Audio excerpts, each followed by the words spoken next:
Hello, it's your boy Davidoff. Let's get into episodes 14 and 15 of Ultraseven.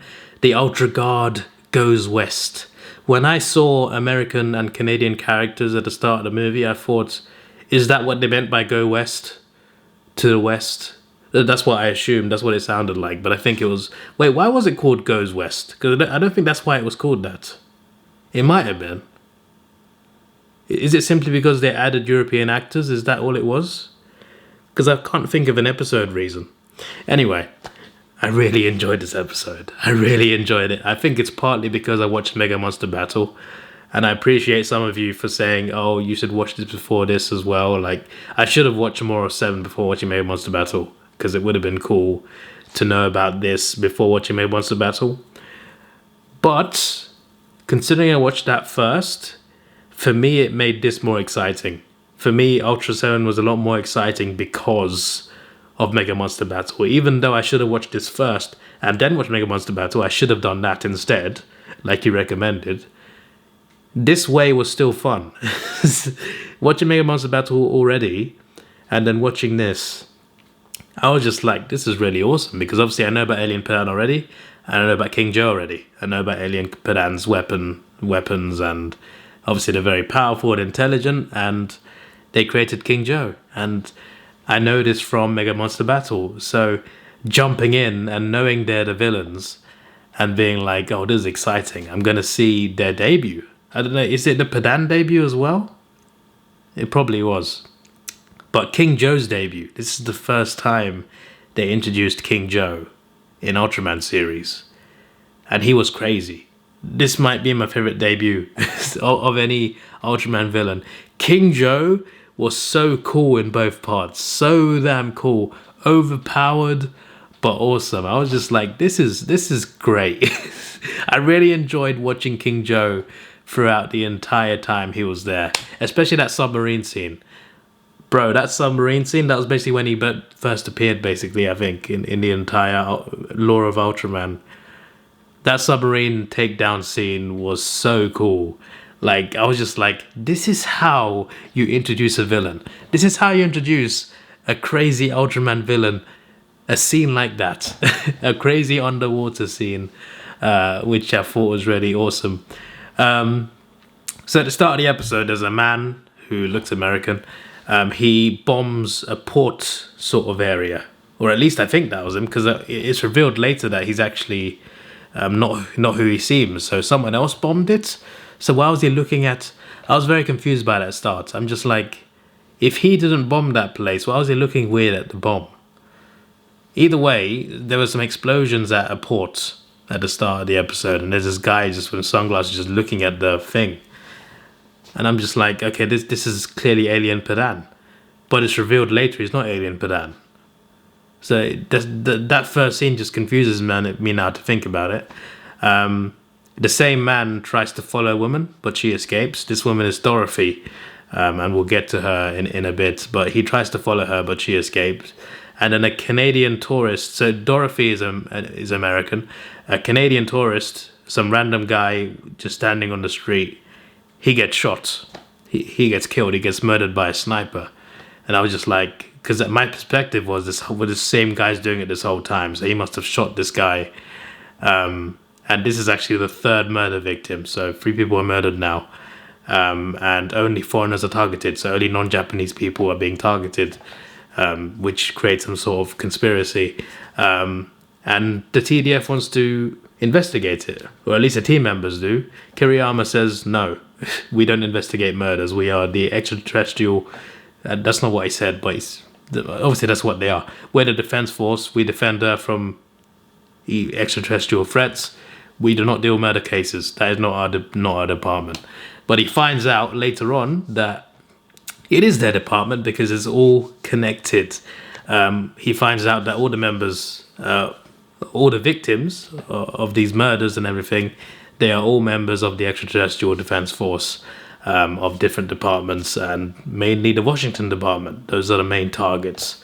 And we find out later on it's because the Washington department, they sent a rocket to planet Padan, or the Dark Planet. I think that's the other name for planet Padan. They sent a rocket for recon, not for attacking, but they sent it for recon, for observation. It's a good thing I wrote that down because I forgot that word. And they found intelligent life that is smarter than humans. And basically that's what they observed. That they found this high level of intelligence, this species, this race of people on this planet that actually like incredibly smart and more advanced than humans are. But that's what they wanted to do. They just want to observe. But Padan took this as an attack. They were just like, we want our revenge. So this is why people are getting murdered, because Padan are now here on Earth trying to get revenge on humans for allegedly attacking them, even though they're just observing. But even then, like if from Padan's perspective, humans obviously are aliens to them. If these aliens from another planet come and observe them, come and watch them, and spy on them, even though that's not attacking, you can kind of understand why they would take that negatively, right? Like, I don't want to like bring real life politics into this, so I'm just gonna not name any countries. But let's say there's a country that sends planes to another country, not to attack, but just to watch. And this happens in real life. Like, countries do actually do this. Again, not naming names. But let's say a country sends jets to another country. They're not doing anything. They're not shooting. They're just watching. Even though it's not an attack, when you're the country being looked at, you don't want them there, do you? So what you're going to do, you're going to scramble your own jets. You're going to send your own jets up there to them to go away, right? And this happens in real life. So there's a situation, I think, similar in this show where Padan is just like, why are humans looking at us? Yeah, sure, they're not shooting, but they're doing something. We're going to take this as a threat. So it actually is kind of understandable. And this is like a common theme in these shows where humans overstep their mark. They cross lines they shouldn't cross. And because of that, they cause problems and create enemies from extraterrestrial areas. Humans like to cause conflicts between each other and also in this show, with aliens. And yeah, basically sometimes humans do create their own enemies. Because a lot of aliens in Ultraman shows are the way they are because they want revenge on humans. It's because of something humans did. So I thought that was an interesting theme to have in this one.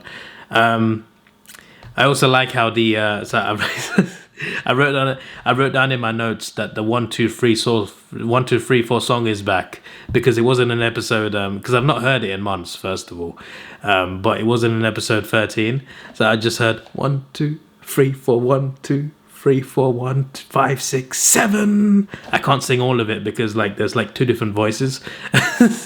But you know the song. I love that song. It's so catchy. 1 2 3 4 1 2. It's a really good song.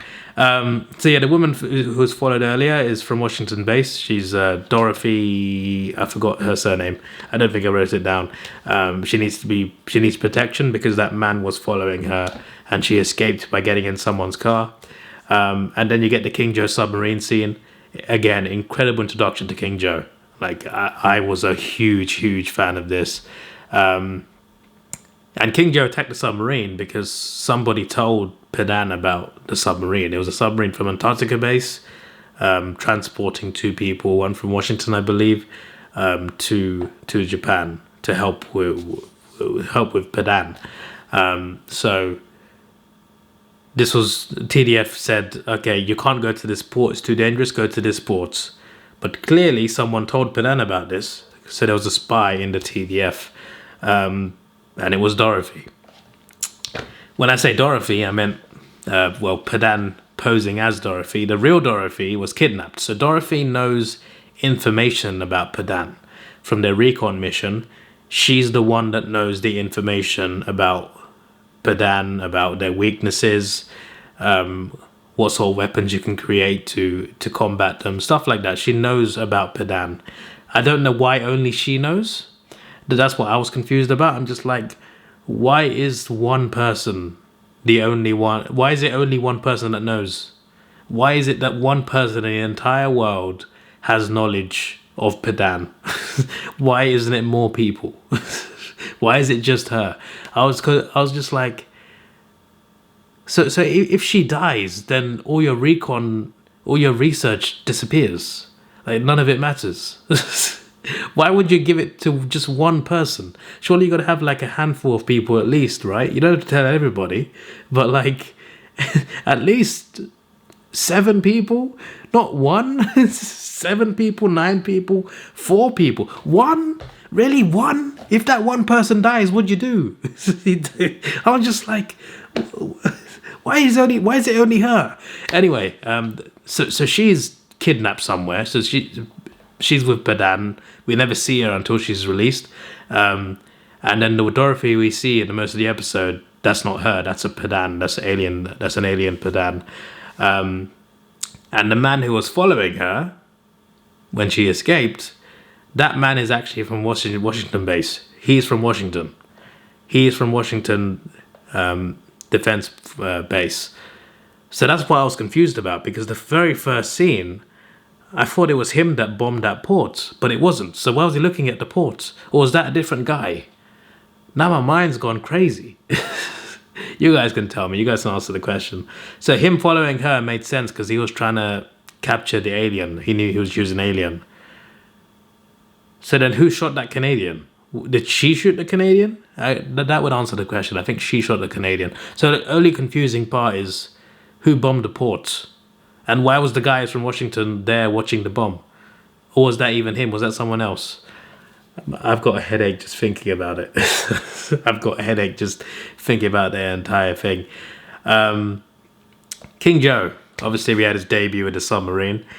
Then you get an even bigger debut, where he's causing havoc, fighting some tanks, trying to fight the TDF. Well, he's not trying to do anything. The TDF is trying to fight him, and they're failing miserably. 7 arrives. He starts failing miserably. What I loved about this, right? This is how you introduce a villain, right? 7 arrives, all powerful. We've seen him destroy aliens and kaiju so far. We're going to be saved. Every move 7 hit didn't work. King Joe just stood there. Like the first move worked. He knocked him down because King Joe didn't see him coming. As soon as King Joe knew he was there, every hit, he hit him. He threw Ice Slugger, everything except his beam. Everything except his beam. He tried everything. King Joe was just like, "How dare you insult me? Do you know who I am?"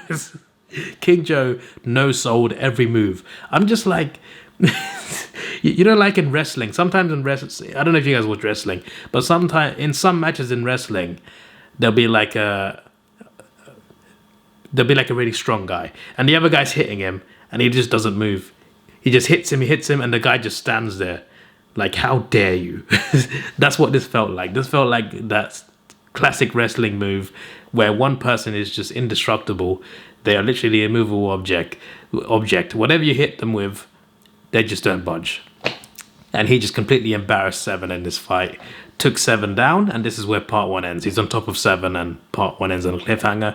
Switch to part 2, you get a quick recap. I'm just like, I'm not here for the recap. How dare you? I skip straight to the first scene. King Joe flies away, so they keep fighting. King Joe's still dominating. 7 manages to take him down though. So King Joe takes down 7, walks away. Then 7 takes him down from behind. So the 2 times that King Joe's been taken down, 7 surprised him in the very first moment of the fight. And then 7 hit him from behind to take him down again. So that's the only 2 successful hits so far on King Joe. King Joe transforms. Obviously, he does his thing into his flight mode and flies away. 7 flies after him. Obviously, he doesn't get him because you see Dan like a second later running towards the team. And then you get a scene with Dan trying to negotiate. He meets Dorothy, the alien Padan Dorothy, not the real one, to try and negotiate a truce. And they talk about humans and how they believe that humans attacked them regarding the recon mission, and Dan defended humans, obviously, because he's going to defend Earth and defend humans. But he also said, you know what, they were wrong. They should not have sent the rocket. He admitted that. And they came to an agreement. Dan said, because they were currently at the time researching weapons, researching ways to take on the Padan, to destroy the weapons, to actually fight the Padan, researching on weapons that they could make so they can defend themselves against Padan and whatever, right? And Dorothy knew about this, obviously, because she was there as a spy in the base. So Dan says, I will get them to stop the research. We're going to stop the research, and you agree to retreat and go home. And she agrees very quickly. And she's just like, it's an agreement between aliens. And I was just like, okay, but that was very quick. And Dan believed her. Dan was convinced.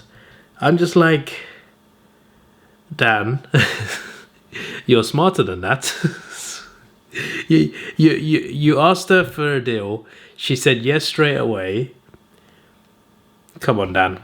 There's no way she was that easily convinced. There is zero chance. Is it even a she? Because he's just using the body, right? Well, not her real body, because she's kidnapped somewhere. But like, it's taken her form, so the alien could still be a male. I'm just assuming it's a. Does it matter? I've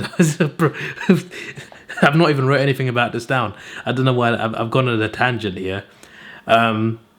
So yeah, there's the deal that Dan makes, but Dan makes this deal, not the TDF. He goes to the TDF to try and convince everybody. Everybody's like, "You sure that you can trust them?" And like, the team was right. Are you sure you can trust them? The only one that defended Dan was Anne. Fair play to Anne. I didn't see her in episode 13, so it was good to see her back.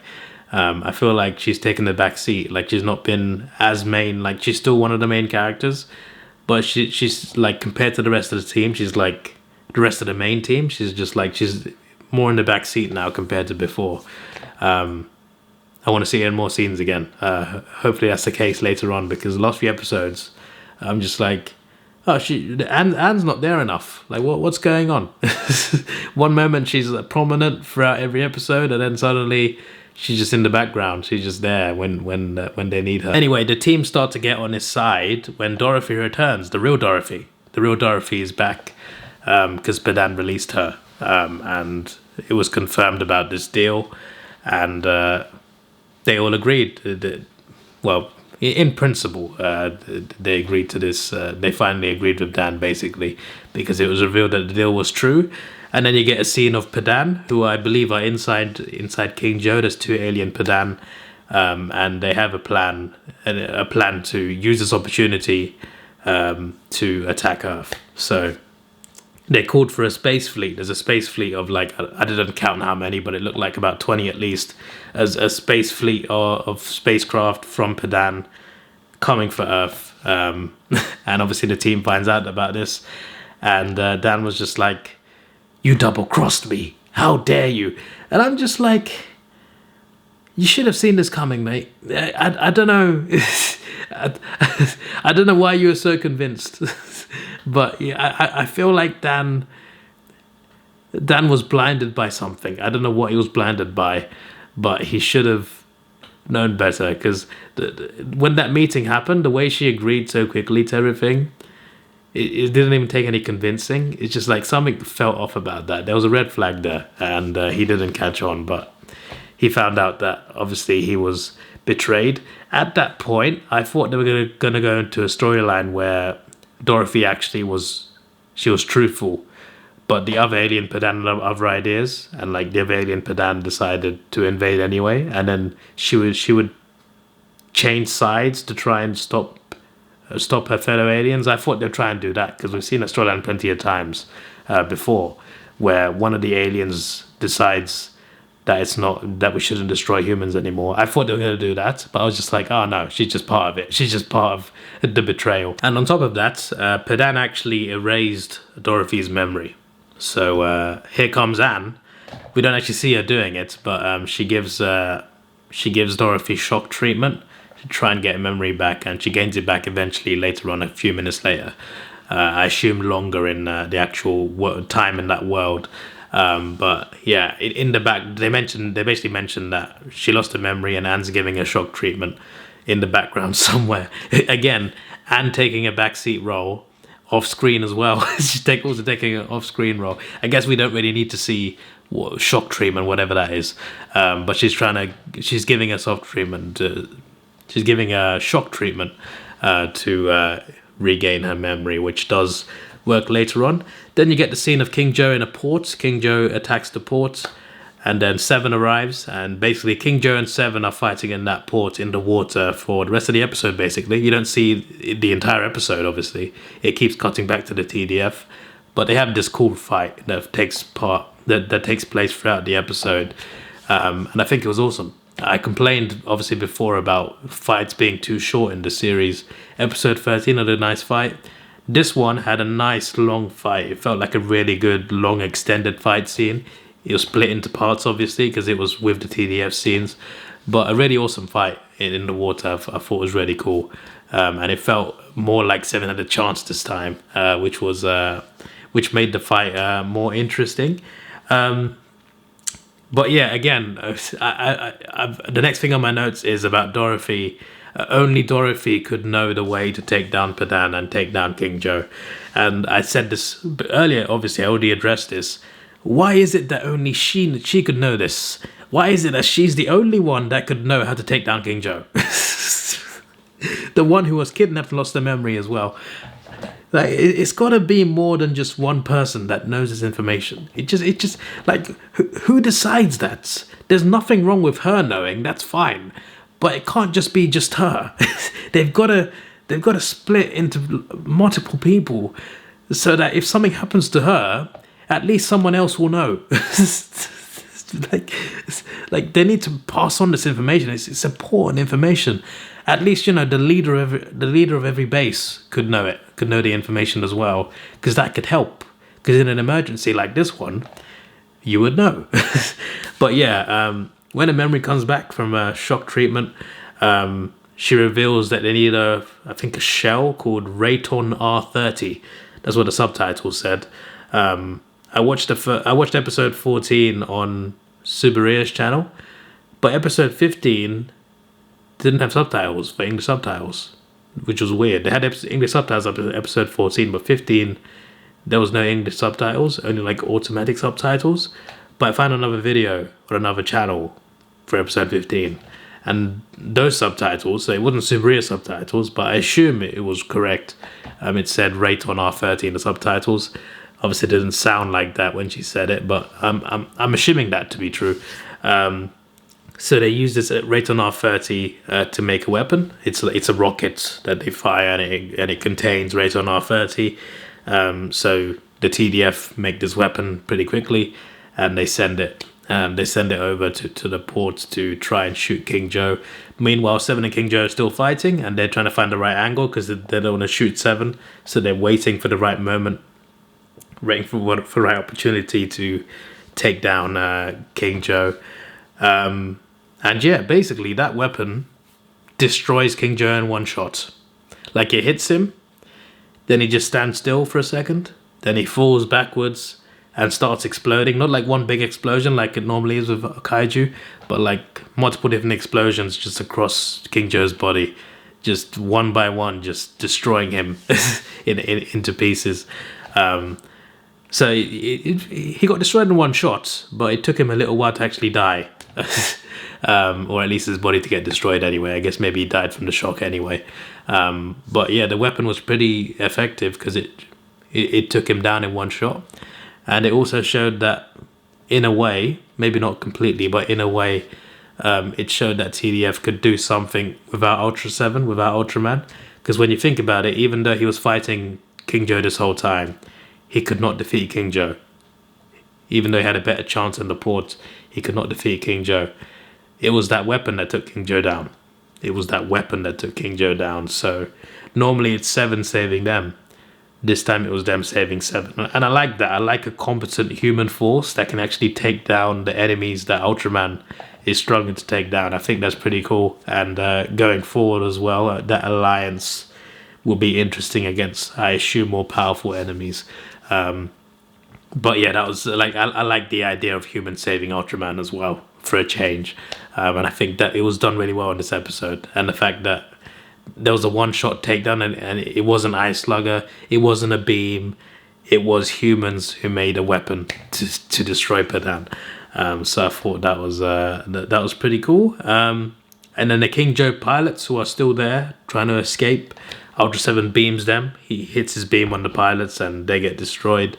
But not before the fleet is called back. The fleet is in retreat mode, and they are sent back. They don't even arrive on Earth. Like the whole episode, they're coming towards Earth, but they never make it. As soon as King Joe is destroyed, they turn around and go back home to Padan. I wonder if that's not the end of them. I wonder if they'll be back, because that definitely seems like, it seems more like, oh, they're gonna regroup and plan something else. But I guess you never know. Or it could be the end of them for this series. But it was really awesome to see the debut of this concept, because I saw it first in Mega Monster Battle which released many years later. But to see King Joe's debut, which was awesome, I was just like, this is a great debut for King Joe, and to see Padan as well. I was extra excited because I went on Ultra Wiki at the start of episode 14 and I saw that the villains were Padan and King Joe, so I kind of already knew that when I watched the episodes.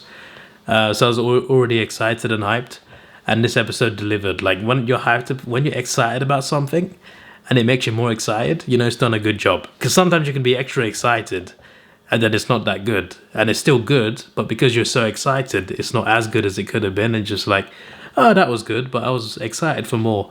This was more like I was very excited, but it delivered more than what I was excited for. Like it was even better than what I expected it to be. So yeah, these are easily my favorite episodes of Ultraseven. I want to say favorite episode, but it's 2 episodes technically. But my favorite storyline of Ultraseven so far. I've really enjoyed it. And there's been some good ones. There's been some really good episodes so far, emotional ones too.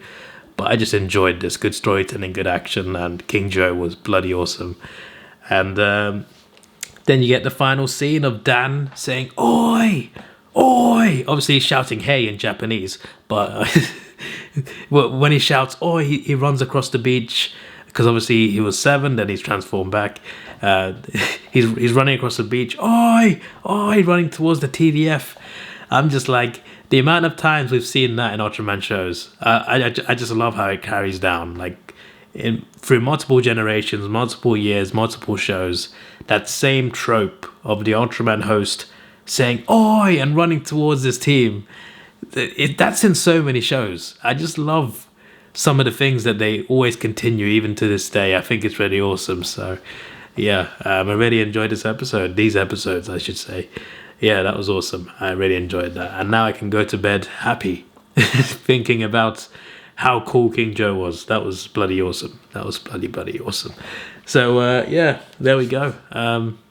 That is all for now, and I don't want to make promises, so I can't say I definitely will, but I'm kind of hoping to do like a 5-episode review next week, just one big video, because we've reached episode 15 now, right? So if I do like 16 to 20 and then 21 to 25, we could speed it up and catch up on the episodes that we've not reviewed in the past month. Maybe. Also, just so you know, I'm on a holiday on the 27th. Wednesday the 27th. I am going somewhere only for a week. I'll be back on the Tuesday after that, so less than a week, about 6 days. Obviously, during that time, I won't be recording anything, but I hope to get some reviews out before then for this, for sure. But just so you know, I'm on holiday very, very soon. I'm on holiday again in October, twice. In mid-October. So I'm going somewhere mid-October. I'm coming back. I'm in England again for a day. Then next holiday. I'm going on 2 quick holidays. I'll be gone for like 2 weeks basically. But like I'm going somewhere, flying back home, staying a day, then going back out somewhere else. So October's going to be quite busy as well for me. And then no more holidays until February. So there'll be plenty of time in between October and February. But yeah, just so you know, I just wanted to add some updates in future when there's less reviews for a week or 2. You know why.